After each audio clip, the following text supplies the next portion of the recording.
그럼 굉장히 좀 어려운 설법이 진행되다 보니까 오늘 해야 되는 또 한 가지로 그 박스에 제일 밑에 있는 이제 까마, 그러니까 계속 그 까마에 대한 이야기, 스님 지금 안 가지고 계시죠? 나중에 뵈시기로 하고요. 그 괴로움과 관련돼서 약간 지난번부터 계속 말씀드리고 있는 요 까마와 관련된 거, 또는 그 괴로움 덩어리 큰 경에서 말하는 괴로움을 까마를 조건으로 하는 거, 루파 몸을 조건으로 하는 거, 느낌을 조건으로 하는 거, 요 세 가지에 대해서 이제 그 설법해 드려야 되는데, 요 부분은 모션상 다음 주 설법으로 하도록 하겠습니다. 오늘 주제가 어려워가지고 제가 여러분들께 만족스럽게 전달해 드리지 못한 것 같아서 죄송하고 양해를 바라겠습니다. 오늘 설법은, 오늘 법회는 여기까지만 하고, 다음 주에 이제 괴로움에 대한 마지막으로 괴로움 덩어리 큰 경 작은 경에 의해서 특히 중요한 게 까마, 외적 대상에 대한 욕탕. 스님 그 보통 감각적 욕망이라고 경에서 번역되어 있는 부분이 있어요. 근데 이제 내용을 좀 우리가 정확하게 표현하니까 외적 대상에 대한 욕탐 이렇게 되고, 원어로는 까마 이래 되는데, 이것이 불교 교리상에서 가지는 비중이 참으로 크다 하는 부분을, 왜 비중이 큽니까? 우리가 갖는 괴로움 중에 거의 90% 이상이 까마 때문에, 요렇게 이제 설명되기 때문에 비중이 크다 하는 부분 포함해서 이건 다음 주에 말씀을 드리도록 하겠습니다. 그래서 이제 고성제에 대한 법회 설법을 다음 주에서 마치기로 하고, 그렇게 되면 공지드려야 되는 것이 이제 다음 주로 예정됐던 5기 설법회는 이제 마무리가 되는 거예요. 그런데 좀 이제 수정을 하자라고 말씀드리는 것이, 9월 달부터 이제 대구에서, 그러니까 해피설법회 대구 법회가 개설이 되는데, 우리가 이렇게 이제 과정을 좀 밟아보니까 3개월 가지고 절반밖에 할 수 없을 만큼 우리 공부가 내용이 있잖아요. 그래서 대구 법회를 6개월 과정으로 시작을 합니다. 거기에 맞춰가지고 원래는 이제 5기 법회를 다음 주로 마치고 9월 달에는 6기 법회가 시작되어야 되지만, 그냥 이제 아예 그냥 우리 5기 법회부터 6개월 과정으로 좀 연장을 해서 5기의 후반부 수업을 9월부터 시작하자. 그래서 이제 공지도 5기 후반기 법회에 동참하실 분들 오십시오라고 공지를 하려고 하거든요. 여러분들께서 나는 5기를 수료해야 되겠어 라고 굳이 원하시지 않는다면 이렇게 하고 싶은데 괜찮으시겠어요? 네. 그래, 그럼 5기부터 6개월 과정으로 연장해서 하는 거로 하고, 그러면 다음 주에 요 괴로움에 대한 이야기를 마무리 지어서 고진멸도 사성제 중에 그 고성제를 끝내고, 9월 달부터는 이제 집성제와 도성제를 중심, 즉 12연기와 8정도를 중심으로 해서 3개월간의 과정을 밟아가도록 하겠습니다.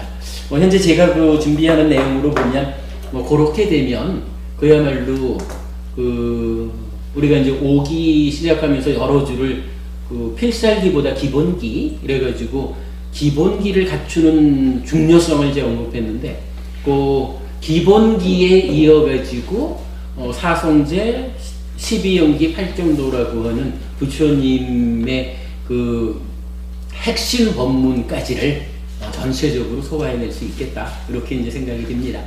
그렇게 9월 이후 법회에 대해서 계획을 말씀드리고 오늘 법회 이렇게 마치겠습니다. 수고하셨습니다. 한번 분님 빨리 가시고요. 저기 빨리 안 가셔도 되시는 분은 서로 인사도 하시고 질문하실 거 있으면 하십시오. 스님은 원경사에 지금 거주하기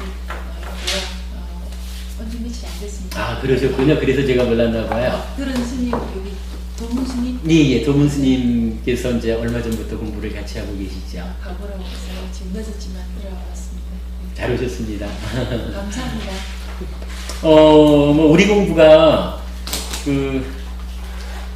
어렵다면 어렵고 쉽다면 쉬운 공부예요.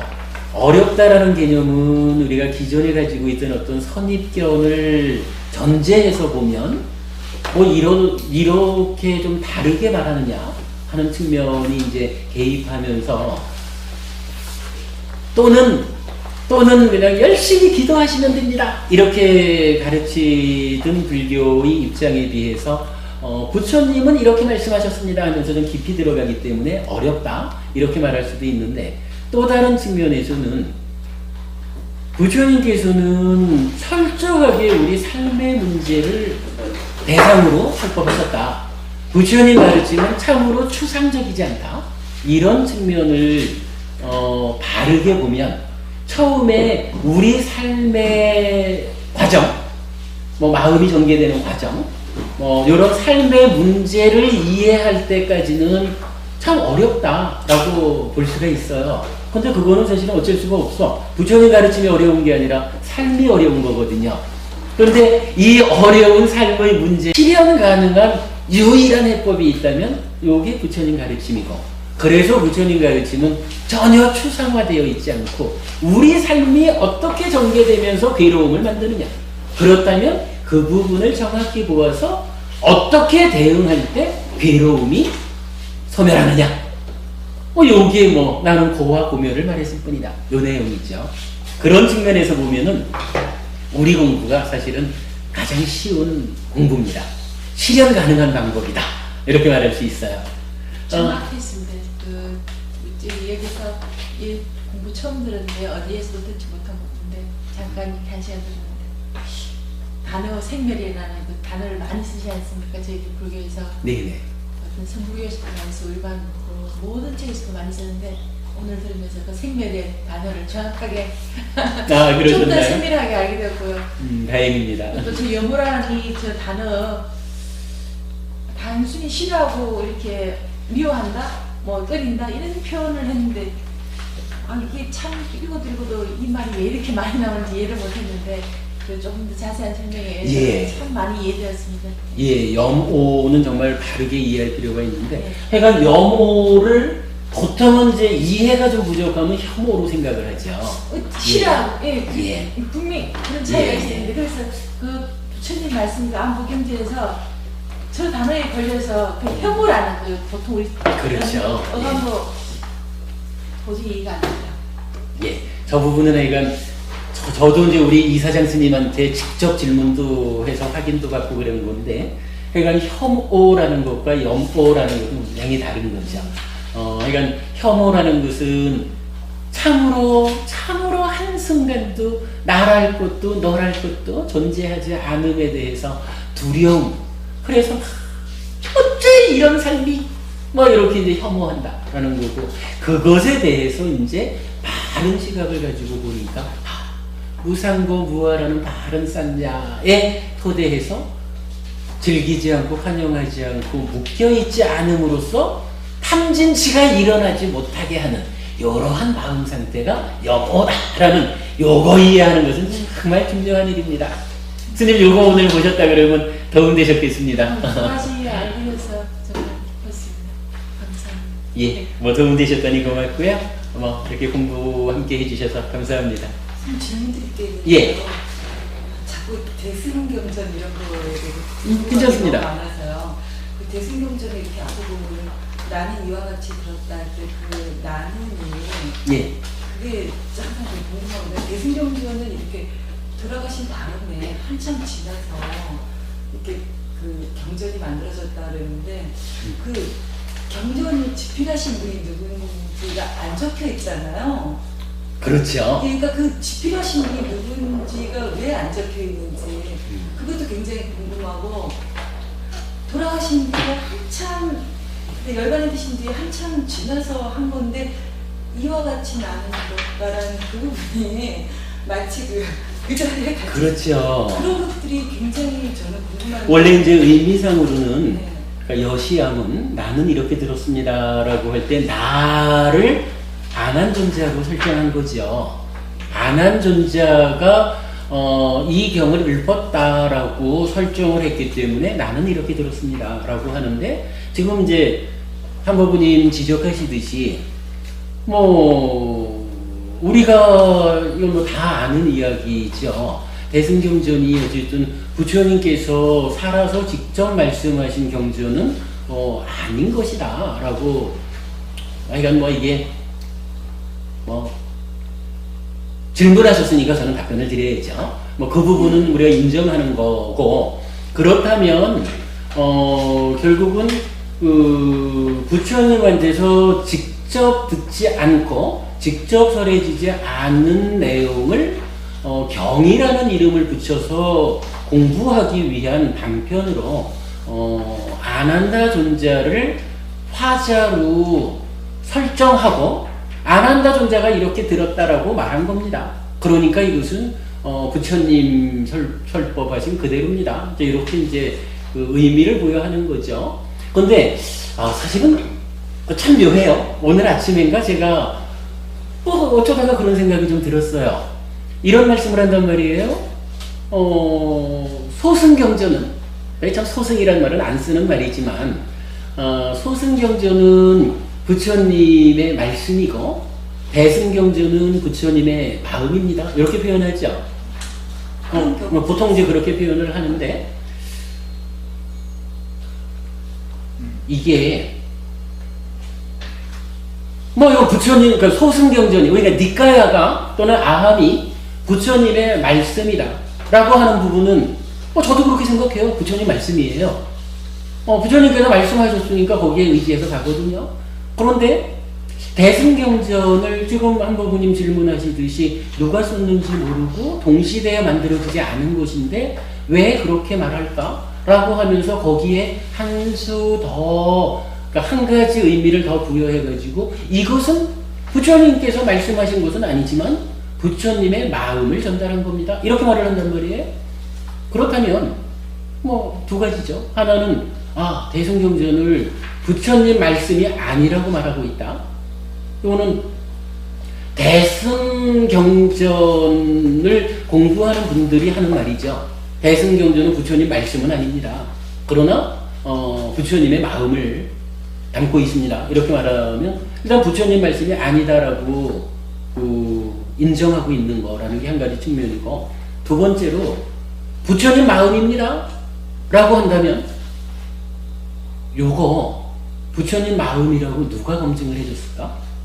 혹시 부처님이 돌아가신 다음에 몇백 년 후에 어느 분들이 뭐 대승경전을 딱 만드니까 그래 그거 내 생각을 내가 가르치고자 하는 것을 잘 표현했어 라고 부처님이 나타나셔가지고 인정해 주셨을까? 근데 부처님은 열반 이후에 이렇게 모습을 나타내는 분 아니잖아요. 그러면 부처님이 검증해 주지 않았다면 누가 과연 이 대승경전이 부처님의 마음을 전한 것입니다 라고 검증해 줬을까? 이 부분은 좀 고민해 볼 필요가 있어요. 이 부분에 대해서 고민하지 않고 그냥 말하기를 니까야 소승경전은 부처님의 말씀이고요. 대승경전은 부처님의 마음입니다. 부처님이 진정 전하고자 하는 그 뜻을 전달하고 있습니다. 라고 말한다면 이건 한 번만 생각해 보지요. 뭐 그게 부처님 마음이라고 누가 검증해 줬을까? 그렇다면 그분들은 말씀은 아니지만 뜻은 그렇다라고 말하는데 저 같은 경우는 니까야가 부처님 말씀입니다. 그리고 부처님께서 돌아가시면서 경과 율이 법과 율 하여간 경과 율이 내가 죽으면 스승이 없어졌다라고 생각하지 마라. 그간 내가 말한 법과 율 해서 이 연결을 하면은 니까야라고 불리는 이 경과 율이 그대들의 스승이 될 것이다 라고 부처님은 말하고 가셨거든요. 그러면 저는 그렇게 알아요. 이 니까야가 부처님이 말씀하신 그대로고 이 가운데에 부처님이 계신다. 부처님이 몸으로는 떠나셨지만 당신이 우리에게 알려주고자 했던 모든 것을, 그것이 꼭 말만일까요? 부처님께서 우리에게 주고자 했던 그 마음도 뜻도 의미도 니까야에 담겨 있다. 저는 그렇게 얘기를 해요. 그렇다면 말도 뜻도 니까야에 다 담겨 있습니다 라고 하는 한쪽 견해하고, 말은 아니지만 뜻은 담겨 있습니다. 그런데 누가 뜻이 그러하다고 부처님의 마음이 거기 담겨 있다고 검증해 줬는지 모르는 요 부분하고, 이렇게 두 가지 견해, 두 가지 주장을 놓고, 저라면, 제가 만약 제3자라면 저는 당연히 이쪽을 선택할 것 같아요. 오늘 아침에 좀 묘하게 그 생각이 들었는데 한바구님이 딱 질문을 하시네. 근데 뭐 작자가 있는 거는 밝혀진 게 이제 부처님 아니더라도 누가 썼더라고 밝혀져 있는데, 여시암은 그러면 주로 이제 아난이 들었다는 거잖아요, 부처님한테. 그러면 그런 경전은 그거를 부처님 말씀이 아니다라고 우리가 판정 내리기도 힘들거든요. 그러면 아난이 부처님 말씀을 들어서 나중에 기록한 거다 이러면 그거를 뭐 부처님이 설한 걸로 그렇게 봐야 되는. 제일 헷갈리는 게 네. 그 어느 경전 같은 데 보면 대승경전에 그 보살님들하고 또 10대 제자들하고 막 이렇게 같이 한 장면에 있고, 사실은 그런 데서도 굉장히 혼란이 오고 좀 그런 편인데, 10대 제자라고 저희가 그냥 좋은 말로는 부처님 세분 당시에 제자들을 말씀하시는 건데, 보살이라는 개념은 훨씬 뒤에 나온 걸로 제가 알고 있는데, 그분들이 동시에 같은 자리에 앉아서 이렇게 막 듣고 이런 거는 저희 같은 이런 제가부자들이 받아들일 때 이거를 이게 현실적으로 있었다는 말씀인지. 근데 이제 이 부분은요, 네. 이렇게 결론을 냈으면 좋겠어요. 아까 대구 불교방송하고 이제 인터뷰한 거 들려드렸잖아요. 거기에서 뒷부분에 이런 대화가 있었어요. 햇빛님은 대승불교에 대한 뭐 언급은 자제한다라고 했던가 뭐 그렇게. 네? 괜찮습니다. 충분히 뭐 이런 이야기를 우리가 공개 못할 이유는 없죠. 그랬는데, 그랬을 때 제가 뭐라고 답변을 했느냐 하면, 뭐 공부를 하다 보면은 자연스럽게 테라와다 불교와 대승불교에 어떤 차이가 있는지는 드러날 것입니다. 그러나 이러한 차이라는 것 때문에 대승불교와 테라와다 불교가 서로 대립한다거나 반목하게 되면 한국 불교의 발전이라고 하는 측면에서 볼 때 이건 장애가 될 것입니다. 그래서 저는 가급적이면 대승불교, 대승경전에 대한 언급은 직접 하지 않으려고 합니다. 다만 뭐 우리는 이건 사부니까야죠.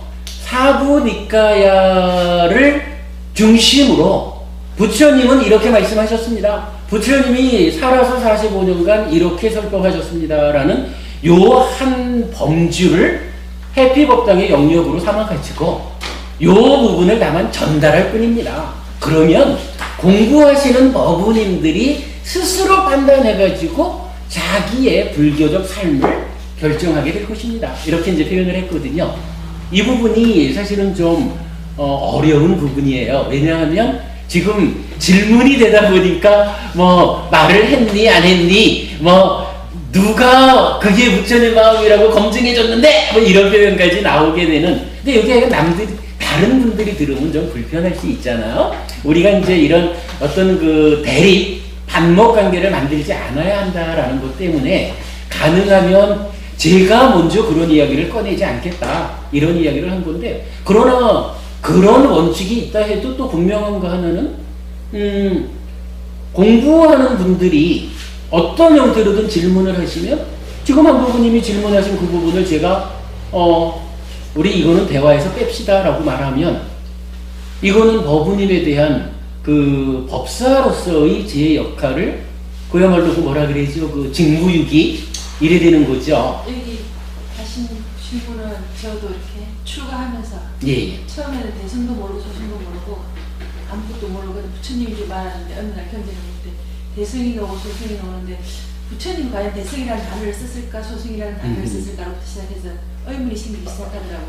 그거에 대한 궁금이 상당히 오래 갔었습니다. 그래서 현실적으로 이게 요 신이냐 인간이냐 이런 문제에 대해서 처음 접할 때는 부처님 다가올 때는 신앙이 아니고 종교적인 체험으로 다가오는 그런 데에서 현실적으로 이제 어떤 교리나 역사 세계를 조금 접하면서 많은 갈등이 생기는데 그 갈등의 과정을 좀 넘으면서 대승불교가 일어날 수밖에 없는 우리 사회생활, 인간의 심리 상태 이런 것들하고 꼭 여시아무니라는 그 말에 초점을 둘 게 아닌가 이거를 한 10년을 걸렸어요. 저도 10년을 걸리는 과정에서 중국 불교로 넘어온 우리 한국 불교에서 과연 왜 이 대승불교 운동이 일어났을까? 사람들은 무엇을 원했을까? 이게 그냥 단순히 어떤 일반 제가 붙자들 수준의 사람들이 썼을까? 정말 공부하신 정말 수행가들 그런 사안에 가르친 분들이 쓰신 책일까? 굳이 예시하면 그 하나의 증명으로 과연 이 아자가 안하느냐 2500년 부처님 당시에 그리고 나서 몇백 년 지난 후에 그 아자가 과연 이게 안하느냐 이거에 초점을 맞추면 갈등이 정말 많지. 우리 스님 말씀하신 그런 걸 부정하게 되면 우리 지금 현재 우리 한국 불교, 지금 대승 불교권의 문제가 이렇게 아무것도 안 지금 말씀 중인데 방금 마칠 겁니다. 마치고 전화 드릴게요. 저도 그 과정에서 상당히 추가도 아직도 여전히 네, 알겠습니다. 조금 없어졌지만 그러면서 다양한 공부를 하면서 다양한 대승 불교가 가진 좋은 점 그리고 그 과정에서 종교를 떠나서 사람들이 뭘 원하는지 사회 속에서 그런 걸 찾으면서 조금씩 근데 제가 이해하게 이제 되더라고요. 그 스님들 중에서 동국대학교나 중앙수다리 같은 데 교수를 하시는 스님들 있잖아요.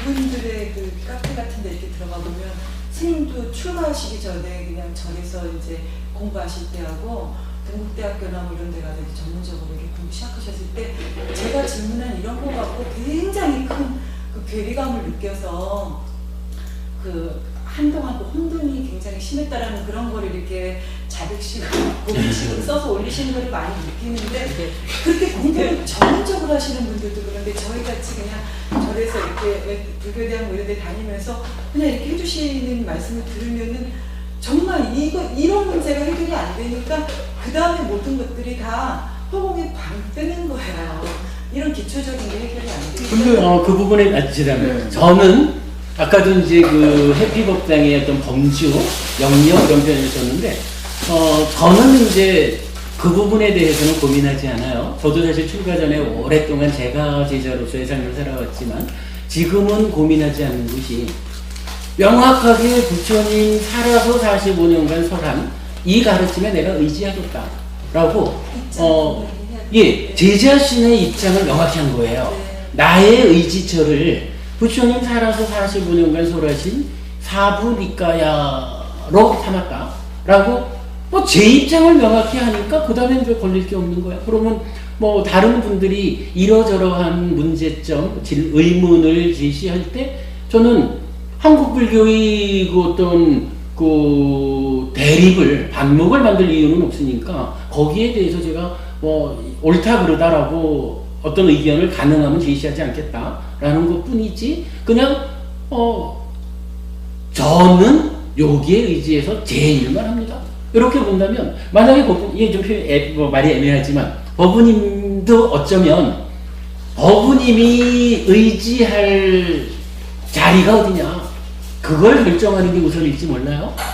물론 이제 법부님이 그간 뭐 저쪽에서 공부를 하시는 과정에 불교를 그렇게 접하셨기 때문에 그 접한 과정에서 생겨난 나름대로의 그 법부님의 의지처가 있는 거죠. 그런데 그 의지처의 과정에서 보니까 이러저러한 풀리지 않는 숙제들이 있습니다. 이런 말씀을 하시는 건데 제가 볼 때는 뭐 이제 벌써 법부님도 몇 개월 이제 우리 함께 그 부처님 살아서 45년간 설하신 이 가르침을 공부를 하셨고 뭐 사실은 굉장히 열심히 공부를 하셨잖아요.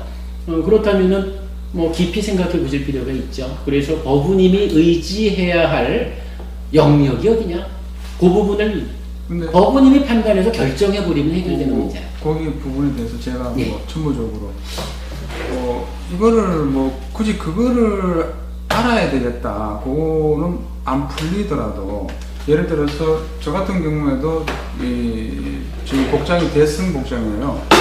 그러면 여기서 왜 이렇게 하느냐? 그게 안 풀리더라도 지금 부처님 말씀 중에서 우리가 해 나가야 할 부분이 굉장히 많고 수행해 나가야 될 부분이 굉장히 많습니다. 그거는 100분의 1, 만분의 1도 못하고 있는 상황인데 굳이 거기에 얽매여가지고 그걸 막 이렇게 고민하고 그보다는 더 그 지금 남아있는 수행도 하고 공부해 나가면서 그거는 지금 안 풀리더라도 언젠가는 풀리리라고 생각을 하시고 그 차츰 그런 거는 앞으로도 토론도 하고 우리가 차근차근 풀어나가는 계기로 제가 하죠. 옛날부터 이렇게 스님 때 이런 질문을 많이 드렸는데 사실은 그 답이 이렇게 다르니까 제가 어디가 도대체 불교인지 어떤 이런 것도 너무 헷갈리고 그래서 뭐 이제 책도 사서 보고 혼자서 막 해봤는데 책에 가서 봐도 책마다 또 다르고 막 이러다 보니까 나 이거 정말 불교가 너무 나한테 안 맞나 보다 이런 생각을 진짜 20몇 년간 계속 해온 거예요. 그러다가 이제 그 아함경을 누가 소개해 주면서 처음 그 약간 발췌한 걸 보게 됐는데 양쪽의 내용이 너무 많이 차이가 나는 것 같으니까 이거 너무 고민스러워서 그래서 이렇게 소개를 받고 저도 지금 보살님이 어떤 점에서 그렇게 차이 느끼는지 제가 지금 단편적으로 들어봐서는 잘 모르겠어요. 근데 다음에 기회가 되면은 보살님이 그거를 조목조목 말씀을 우리가 보살님이 느끼는 그런 계리감이 어떤 건지 확실하게 좀 한번 설명을 해주면 우리도 좀 참고가 되지 않을까. 기회 제가 되면 얼마 전에 한 분께 이제 이런 질문을 드렸는데 교수님이 이제 미국 가시기 전에 딱 하신 말씀이 본인도 참 이렇게 학교 들어가면서 고민인데 사실 그 불교 학자들과 또 전문적인 수행인 그 부분들하고 이렇게 설문지 전화를 했는데 얼마 전에 하셨는데 대승경전을 불설이라고 인정하게 한다 안 한다 이 차이가 퍼센테이지가 정말 40몇 대 50몇 초로 그런 조사 결과도 나왔다는 그런 얘기를 해주시면서 이렇게 느끼는 게 당연하다고 이렇게 말씀하시고 가셨거든요. 요 부분을 그런 여론조사들은요 큰 의미가 없어요. 왜냐하면 우문 정치가 그게 그 독재를 낳는다 우문주의가 된다 그러잖아요. 99명이 다 어리석은데 맞다고 한 명이 올바른 사람이 있으면 이 사람이 올바른 사람이 어리석은 사람 되거든요. 근데 교수가 이렇게 얘기를 했어요. 대승이 불설이다, 그게 그 초기 니까야가 진설이다. 그게 아무 의미가 없대. 왜냐하면 그게 초기에 몇백 년간에 말이 없기 때문에 구전으로 내려왔답니다. 그것도 그러니까 이 따듬어진 거고 대승도 나름대로 대승불교 그 스님들도 천재들이 만든 거거든요. 이게요. 그 천재놈들이 부처님 마음을 다 담아갖고 이게 중국 불교에 맞게끔 해왔단 말입니다. 구마다집이 이 경전을 옮길 때 그 저쪽 그 산스크리트하고 우리하고 거기는 영어식이고 중국은 이게 뜻문자잖아요. 옮길 수가 없대요. 그 천재가 한쪽을 다 알기 때문에 여기 사람이 맞게끔 그걸 옮겼대요. 그게. 그러니까 그게 틀렸다 맞다. 그런데 아니 잠깐만요. 지금 말씀 중에 뭐 제가 그 권호민 교수님을 잘 모르지만 가끔씩 이제 그분께서 이렇게 올리는 글도 좀 보고 그랬는데 지금 이제 문봉고부님께서 인용하신 권 교수님 말씀 중에서 몇백 년간을 내려오는 가운데에 니까야가 많이 달라졌을 것이다, 훼손됐을 것이다 라고 하는 부분에 대해서 그것은 권호민 교수의 개인적인 견해일 뿐이고 일단 니까야의 전승 과정을 설하는 분들 입장에서는 글로 적힌 것보다 그 암송되어 전달된 것이 변형시킬 수 있는 가능성이 더 없다. 그래서 저는 그러니까 권 교수님은 지금 니까야가 많이 변형된 거다. 그러니까 뭐 굳이 신경 쓰지 마라. 이런 견해를 설하고 있지만 그거를 지금 문봉고부님 말씀 아니라 다른 데서도 제가 봤어요. 그런데 그냥 동등하게 1대1의 다른 견해로서 제가 말씀드리는 것은 권 교수님 말씀에 대해서 저는 반대한다. 니까야는 암송되는 과정을 통해서 요만큼도 변형되지 않았다. 그리고 초기 불교를 가지고 논문을 쓰고 뭐 학위를 받고 하는 교수분들 중에 뭐 몇 분들을 보면 니까야가 상당 부분 후대에 삽입되었다든가 뭐 암송의 과정에 변경되었을 거다 이렇게 이제 말을 하는데, 저는 이제 니까야로 니까야를 푸는 사람이지 않습니까? 니까야로 니까야를 푸는 일이 좀 더 확대되다 보니까 지금 제 정도의 공부를 가지고도 어떻게 판단하느냐 하면, 니까야가 이경전과 이경전이 서로 간에 말하는 바가 상충된다. 그러니까 둘 중에 하나는 후대에 삽입된 것이다. 이렇게 말하는 것은 니까야를 폭넓게 공부하지 못해서 그렇다. 그 사람이 그 석사학위를 받았든 박사학위를 받았든 모르겠지만, 당신의 공부 수준을 가지고 이해되지 못하면 이것은 후대에 삽입된 것입니다. 니까야는 상당 부분 왜곡되어 있습니다. 이렇게 말하는 것은 무책임하다. 그것은 제가 나름대로 니까야로서 니까야를 푸는 입장에서 보면 니까야는 철저하게 잘 보완적으로 설해져 있다. 니까야, 저는 분명히 5부 니까야라고 하지 않고 4부 니까야라고 얘기하죠. 왜 그런지 아시죠? 이 4부 니까야가 서로 간에 가지는 보완관계를 깊이 들어갈수록 니까야는 참으로 변형되지 않고 각각이 니까야로서 풀어지는 체계를 가지고 있다. 니까야는 권 교수님 말씀하신 대로 암송이 잘못돼서 훼손되지도 않았고, 뭐 다른 교수님들 말씀하시듯이 후대에 삽입이 되어 가지고 라고 말하는 부분에도 이건 저희 개인적인 견해입니다. 저의 개인적인 견해로 볼 때 그렇지 않다. 니까야는 퍼센티지를 말할 수는 없지만 부처님 돌아가시고 3개월 후에 시작해서 7개월간의 최초의 결집이 있었다. 그 결집된 상태가 지금까지 변형 없이 테라와다 불교를 통해서 전달되고 있다. 전승되고 있다. 그리고 저의 견해로는 부처님이 45년간 설하신 이 가르침은 부처님의 말씀이고 정신이다. 요게 제 견해예요. 요게 이제 권 교수님 견해하고 다르고 다른 뭐 어떤 그 초기 불교 학자들하고 다를 수가 있는데, 뭐 일단 저는 견해는 다를 수가 있어요. 개인적인 생각으로 그러니까 니까야가 그 진설이다, 저기 대승불교가 비불설이다 그런 걸 떠나가지고 제일 중요한 건 뭐냐면, 어차피 그거는 몇천 년이 지났기 때문에 증명은 불가능하거든요. 그러면 뭐냐 그러면 교리를 갖고 봐야 돼. 교리가 그러니까 초기 불교는 되게 합리적이고 그 대승불교 약간 그런 게 있어요. 아까도 무상고 무아를 얘기를 했지 않습니까? 대승불교에서는 이 스님한테 물어보면 그게 틀리고 저 스님한테 물어보면 틀리고 다 틀려요. 그러니까 초기 불교에서는 무상고 무아는 유의법의 그 특성이다. 이게 열반은 그 상납 무아다. 이게 딱 정의가 되잖아요. 근데 거기는 사법인인데 상납가정이다. 이게 유의법의 그건지 무의법의 그건지 어떤 구분이 없이 그냥 삼법인의 무상고 무아라 그러면 이해가 되는데 사전에도 그렇게 적혀 있어요. 그래 내가 이게 틀렸습니다. 내가 그렇게 얘기하니까 난 모르면서 그건 내가 지금 스님 말씀 딱 듣고 보니 이게 틀렸다기보다가 그 정리를 딱 안 해놓으면 이게 우리나라에서는 스님들한테 그 대승불교 스님들한테 무상고 무아 물어보세요. 그 몰라요. 진짜. 그러니까 이게 정리가 스님들이 정리가 안 됐기 때문에 아까 뭘 여론조사를 하니까 40% 나왔다고요? 비불설. 그러니까 이게 대승불교 스님들은 얼렁뚱땅 그냥 이렇게 넘어가지 좀 합리적으로 따지는 게 없어. 근데 초기 불교를 하면 거의 다 따져져요, 그게요. 난 그게 초기 불교의 장점이라고 봐요. 또 제 또 견해인데 대승경전 중에 지금 한 권이라도 허술한 게 없습니다. 지금 그거는 맞아요. 그 한 권이라도 세상에서 사라진다면 굉장히 아까운 거예요.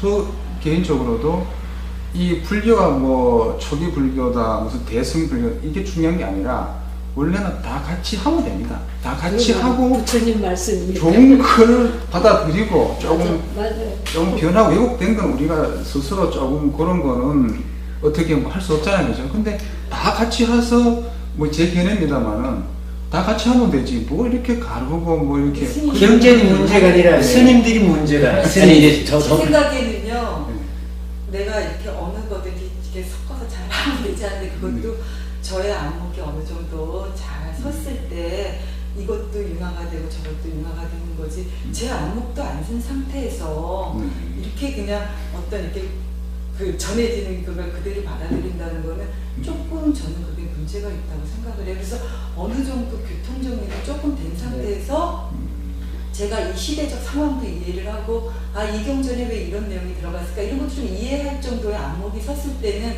아무 문제 없이 근데 그 중에 하나 예를 드셔야 돼. 왜냐하면은 보살님이 머릿속에 들어있는 지금 본론은 얘기 안 하시고 그래서 겉도시는 것 같은데 예를 하나 들어서 집어놔야 그게 풀립니다. 일반 스님들 법문들 들으면 그게 이렇게 보살님처럼 그렇게 돼요. 아니 근데 이제 저는 네. 이 부분에 대해서는 이렇게 생각을 합니다. 방금 이제 스님께서 말씀하신 그 부분에 대해서 뭐 저는 뭐 이렇게 이의를 달고 싶지 않아요. 그냥 뭐 어차피 내가 존재하는 거고 너가 존재하는 거고 각각이 자기의 삶이 자기의 세상이 존재하는 거거든요. 그래서 뭐 그 경전에 대해서 뭐 이렇다 저렇다 라고 굳이 우리가 거기에 매달려서 뭐 결정을 뭐 결론을 내야 된다 이렇게 생각하지 않고요. 뭐 저는 제 공부 제가 의지하는 그 가르침의 범위를 사부니까야로 정했다. 그래서 나는 사부니까야에 의지해서 이러한 불자적인 삶을 삽니다. 그대가 오부니까야에 의지를 하든 대승경전에 의지를 해서 그대의 삶을 살든 그것은 그대의 문제입니다. 이거는 서로 간에 존중되어야 하는 거고요. 존중되어야 하는 가운데에 내가 내 자리, 나의 영역, 나의 범주를 정확히 하는 거예요.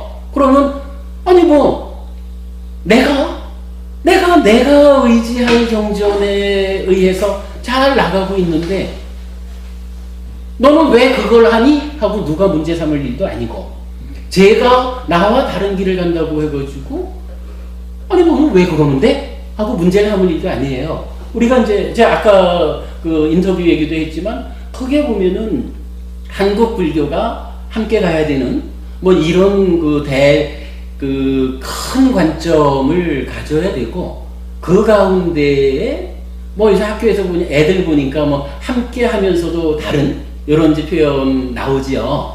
뭐 그런 식이죠. 뭐 한국 불교가 함께하는 가운데서 대승적인 견해에 공감하는 사람들은 대승적으로 공부를 할 거고 저 같은 사람은 사부니까야가 참으로 내가 의지할 거다라고 생각하면 여기에 의지해서 가는 거고 저는 또 이렇게 이제 법사의 역할을 하다 보니까 공부하시는 분들 입장에서 해피스님이라는 사람이 사부니까야를 가지고 뭐 니까야를 푼다라고 얘기를 하는데 타당하다 싶으면 저랑 같이 공부를 할 거고 타당하지 않다 이러면은 저랑 같이 공부하러 안 올 거고 뭐 이래 되는 거죠. 어차피 이게 아무리 큰 공간이 있다 해도 내가 설 자리는 요만큼이거든요.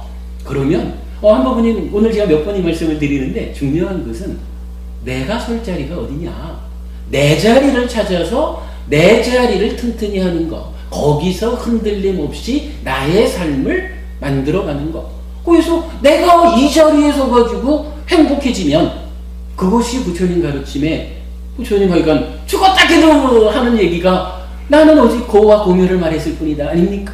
그러면 내가 고멸의 삶을 사는데 어느 자리에 서서 고멸로 갈 거냐? 어느 만큼을 괴로움으로 정의하고 자리를 잡을 거냐?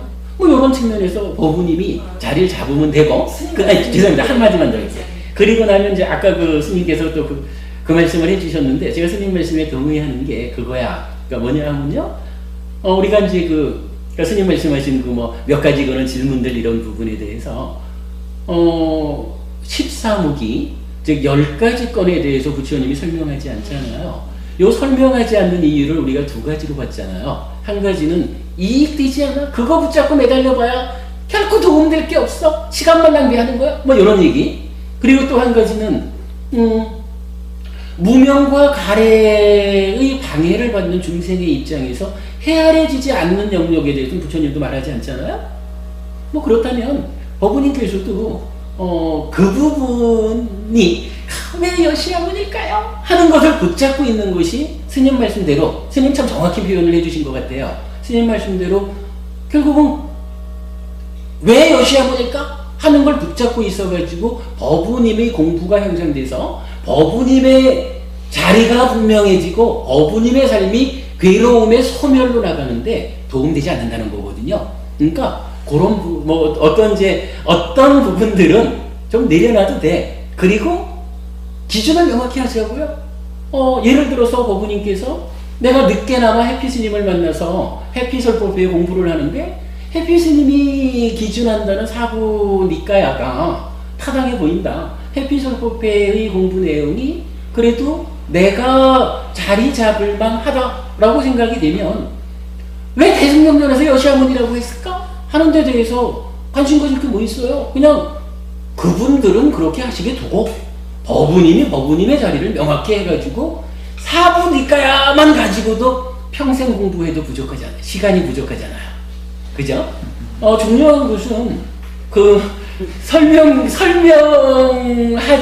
그러니까 표현하자면 부처님도 설명하지 않는 것들이 있는데 그 여기저기서 물어봐야 만족한 답변을 구하지 못하는 질문에 묶여가지고, 그죠?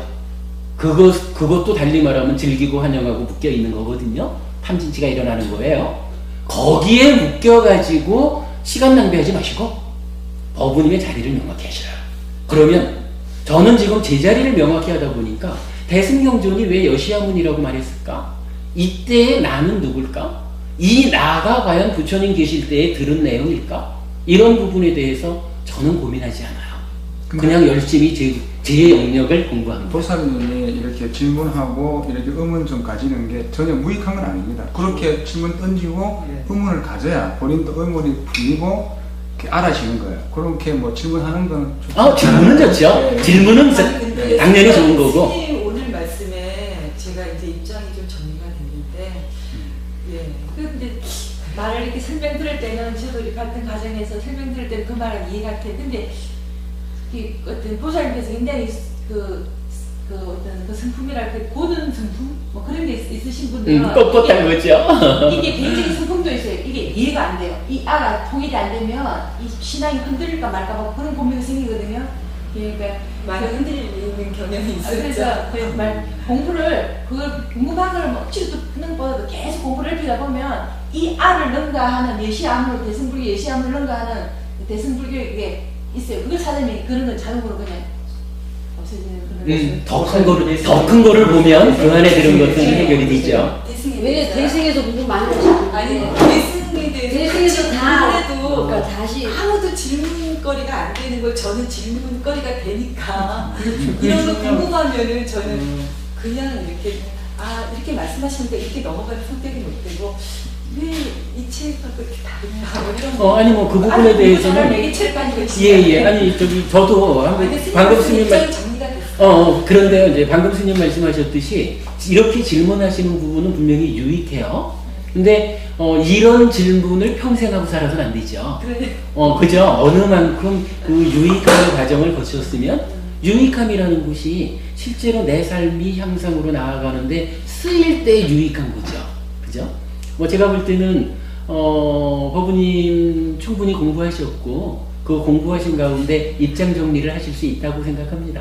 오늘 입장 정리가 많이 됐다 하시니까 스님 답변해 주신 게 예, 뭐 그렇게 되면은 저는 처음에 대승경전 보고 의심이 되게 많았거든요. 그걸 다 경전이라고. 근데 내가 그 성가기감 있잖아요. 거기 서산대에서 그걸 보고 깜짝 놀랐는데, 이분은 똑같이 이걸 봤는데 어떻게 이런 말씀이 나왔을까? 정말 천재구나 하는 그 생각이, 진짜 거기에 보면 우리 여기에 초기 불교에서 배우는 합리적인 그게 다 녹아있어요, 그게요. 그러니까 우리가 중간에서 다른 사람들이 그걸 자꾸 자기 말로 이렇게 바꿔갖고 얘기를 해서 그렇지, 진짜 천재 스님들은 그걸 딱 부처님 말씀 그대로 나가셔요. 받은 것 같아요, 제가 보니까. 예, 맞습니다. 예. 예, 뭐 하여간 우리가 하여간 공부를 하면서 분명히 이제 이 부분은 보아야 됩니다. 한국 불교라고 하는 큰 틀에서 우리가 어떤 누가 되는 역할을 해서는 안 된다는 거. 그렇기 때문에 우리는 우리대로의 어떤 영역, 범주를 가지고 공부를 해나갈 뿐이고, 우리의 공부 성과가 한국 불교의 큰 테두리에 도움이 되는 쓰임새 역할을 하게 돼야지, 이것 때문에 서로 대립하고 반목해가지고 저놈들 저게 불교라고 뭐 서로 간에 이렇게 되어서는 안 되죠. 그렇기 때문에 이제 제가 대승에 대한 직접적인 언급을 피하려 합니다 라고 말씀드리는 거고, 그러나 이제 그거보다 더 큰 명제는 일단 법부님들께서 필요해서 질문하시는 데에 대해서는 저는 아는 대로 대답해 드려야 될 의무가 있다, 이런 것 때문에 또 말씀드리고 그런 거죠. 늘 양면이 있는 거죠. 내가 맨날 주머니에 다 하셨나요? 네. 예, 그럼 이렇게 마치겠습니다. 이게 차고에서 찾는다 그러면 내가 수고들 하셨어요. 아니 나는 전화하면서 내 핸드폰 없다 그랬지만 아니 내가 오늘 시계 차고에서 시계 찾는 다 그래요. 오늘 낮에 수업이 참 멋있었어요. 오늘 낮에는 하여간 괴로움에 대한 공부를 안 하고 좀 다른 주제를 했는데, 요거 동영상 올릴게 보셔요. 네. 아니, 낮에는 법부님들이 완전히 확연대오 했습니다 막 이렇게 말을 할 정도로. 근데 제가 생각해도 굉장히 낮 수업이 좋았어요. 나중에 동영상 보도록 하죠. 네. 확실히 이렇게 초기 불교를 하고 나니까 대승 불교가 새롭게 딱 이렇게 오더라고. 그러니까 아까 나는 그 교가 그 부처님 말씀이고 선이 부처님 마음이라 그랬거든. 근데 오늘 또 스님께서 초기 불교는 니까는 그 말씀이고 이건 마음이라 그랬는데, 그게 난 이해가 되는 게 대승 불교 부처님 마음을 갖고 뜻을 갖고 하는 거잖아요. 그러니까 그 말이 맞다. 나는 이 말을 처음 들었어요. 나는. 잠깐만, 제가 그럼 오늘 말을 실수를 했나? 원래 부처님 그 가르친 교가 말씀이고 교와 선의 선이 얘기를 하는 거죠? 마음인데, 근데 이게 그 말씀이 맞아요. 이건 진짜 직설 그 마음 말씀이고, 네. 대승은 이걸 부처님 뜻이잖아요. 그 마음이잖아요. 그거 난 그 말 처음 들었는데 그 말이 하여튼 이게 저도 확인을 해봐야 되겠네. 저는 그 대승론사분들의 표현에서 이건 대승불교가 부처님의 마음을 전하고 있다, 이렇게. 그게 그 말하는 서산대사가 기억을 그렇게 얘기하셨어요. 교는 경전은 부처님 말씀이고, 이거 선은 그 부처님 마음이다. 그 부분도 좀 말씀하시니까 제가 기억이 이제 나는 그걸 거예요. 갖다 또 그렇게 얘기하시니까 이게 대승불교가 갖다 이해가 됐어요. 이건 저도 확인을 해보겠습니다. 예수님 들어가셔요. 부처님 마음을 갖고 그냥 대승불교 지금 이제 오늘 제일 늦은 날이네. 자, 내려가셔요.